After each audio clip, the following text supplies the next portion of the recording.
¿no? Con lo cual estaba desdiciendo por completo, pero ese era el mensaje que había que transmitir, ¿no? Vamos a darle carpetazo a este asunto porque hemos fracasado, ¿no? El periodista tuvo la agilidad suficiente como para entrevistar a los 5 minutos, entrevistar a Chávez y salir de la cámara, ¿no? Con lo cual se estaba contradiciendo. Decía, bueno, si ya no había nadie que hacer entrevistas a Chávez. Pero eso, no sé si lo recordáis, pero eso ocurrió en esa noche electoral.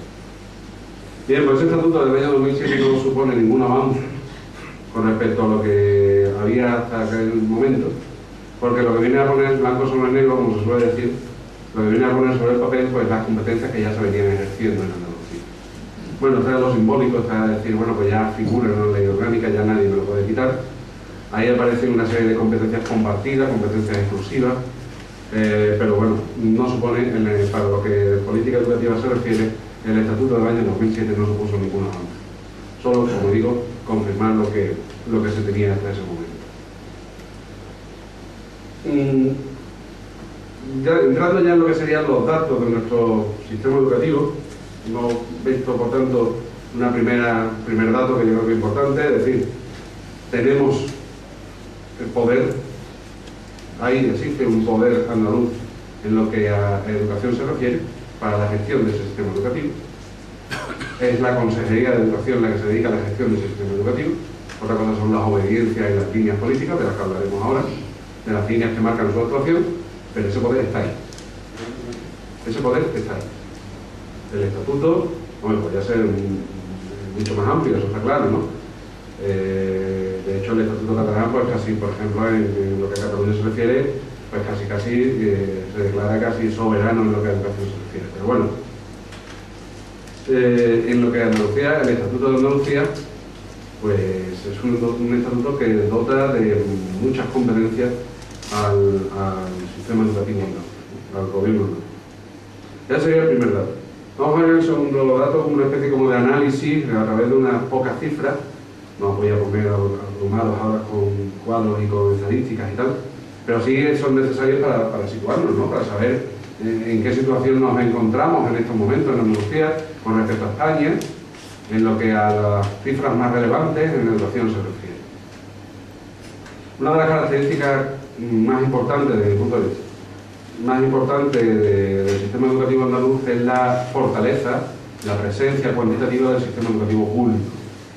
Si comparamos el número de alumnos y de alumnas que están escolarizadas en los centros públicos con otras comunidades autónomas, observamos cómo en Andalucía está a la cabeza en lo que a esas cifras se refiere. De hecho, incluso los últimos datos que nos ha dado la Consejería, que los da con cuentagotas y lógicamente filtrados y censurados, pues los últimos datos que nos ha dado la Consejería nos dice que el 75% del alumnado andaluz está en un centro público. Cuando digo público, es decir, no hablo de los concertados. El 20% están en los concertados y el 5% en los privados. Hay una diferencia, bueno, los estadísticos sabrán, pero para mí me parece significativa con respecto a España, de tal manera que España tiene un 67%, Andalucía era el 75%, el 67% de los alumnos españoles están en lo público, en un centro público, en Andalucía es el 75%, hay una diferencia. Concertada 26 España, 20 Andalucía, y privada 7 a España y 5 a Andalucía. Por tanto, la primera nota a destacar, desde mi punto de vista, es, insisto, la mayor presencia y implantación de los centros públicos en nuestro territorio.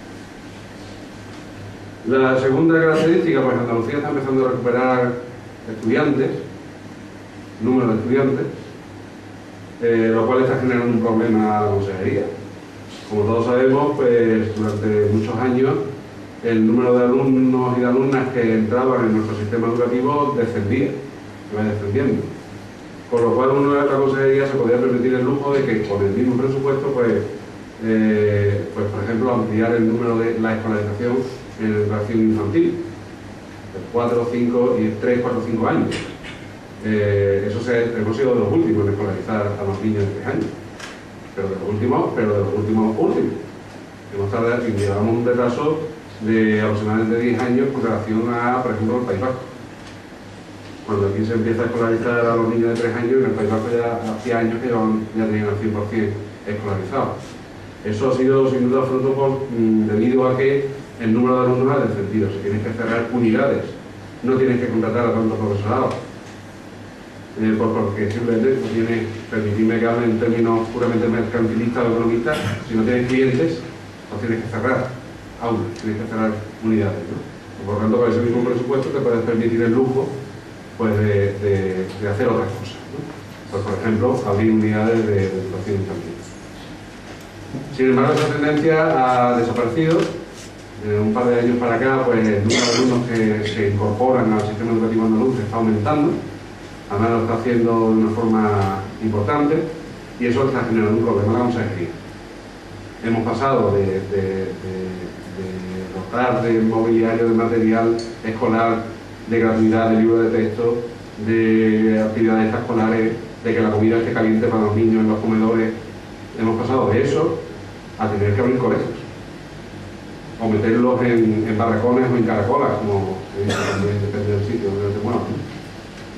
Tenemos niños ahora mismo metidos y niñas metidos en caracolas o en barracones, en institutos, barracones a los que se les llama institutos, o se les llama colegios.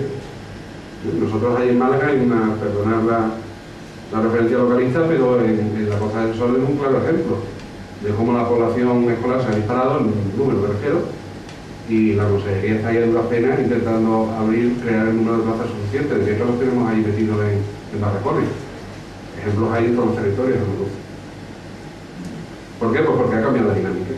Con lo cual eso está generando un grave problema a la Consejería de Educación, porque la inversión desde luego no aumenta. La inversión, por mucho que digan los políticos, no está aumentando. Y eso lo tenemos en la página web del Ministerio de Educación. Ahí nos vemos empresas como, ya hablaremos de ese tema de la investigación en política educativa andaluza. No debe emprender en mostrar esos datos, pero la inversión en educación no se mueve del PIB, en relación con el PIB, no se mueve del 4,2, 4,3, 4,4%. De ahí no se mueve. Ya es lo que, bueno, se viene denominando últimamente en los medios de comunicación, se le llama lo de las tasas de fracaso escolar, entrando en esa dinámica, en lo de los porcentajes de titulados, etcétera, etcétera. Podríamos descubrir que, por ejemplo, Andalucía es la comunidad autónoma que menos proporción tiene de titulados universitarios, de que en Andalucía, según las cifras mismas que da el Ministerio de Educación, todavía tiene un 6% de analfabetos. El analfabetismo todavía existe en Andalucía, no es algo del pasado, existe, es presente. Y también, para colmo, vemos cómo esas tasas de analfabetismo se mantienen incluso en los tramos de edad de 25 a 34 años, es decir, ya no hablamos del franquismo. Franco murió ya hace un montón de años.